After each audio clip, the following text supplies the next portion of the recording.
Meanwhile, the Russian officials are scrambling to deal with the effects of sanctions that have been imposed by the Western nations. The penalties levied have already started to hurt Russia's economy. The Russian government has announced that retailers will limit the sales of essential food items, and this is being done to limit black market speculation and further ensure the affordability of food across the country.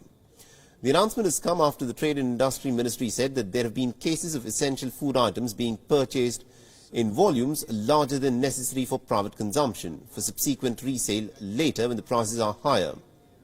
And in a bid to stop the hoarding of essential commodities, the ministry in a statement has said, and I quote, "Trade organizations representing retailers have proposed that retailers should be allowed to limit the volume of specific goods that are sold to an individual at any given point of time." The Moscow has been hit with a damaging package of financial and cultural penalties by the Western nations since the Kremlin launched a full-scale invasion of Ukraine. And the Russian Central Bank in recent days has also taken some unprecedented steps to shore up its struggling economy and the ruble.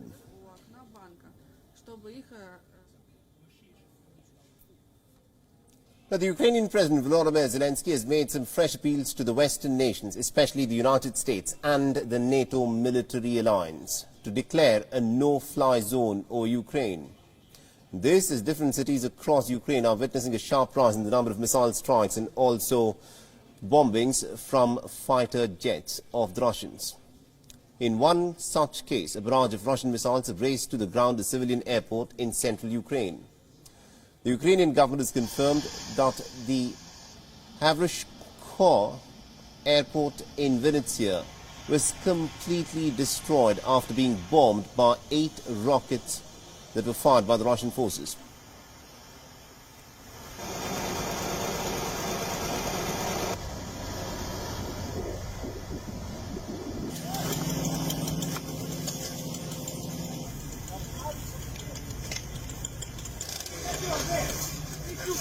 Now, these are some of the videos that have been released by the Ukrainian emergency services that show the firefighters trying to put out the blaze after the rockets that were fired by the Russians hit the airport. Now, the Ukrainian firefighters were seen fighting the fire at the fuel and storage depot in the Vinnytsia airport. Now, Russia's defense ministry later confirmed that the strikes were indeed carried out by it, with spokesperson Igor Konashenkov releasing a statement where he said, and I quote him here, "On the 6th of March, an airfield of the Ukrainian Air Force in Vinnytsia was put out of action with long-range, high-precision weapons."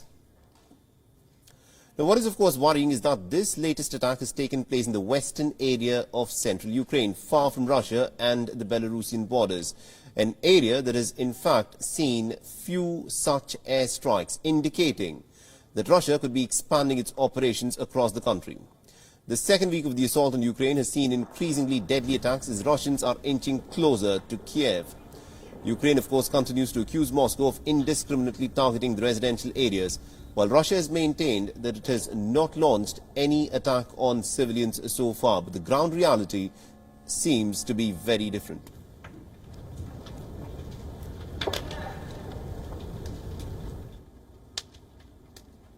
WION is now available in your country. Download the app now and get all the news on the move.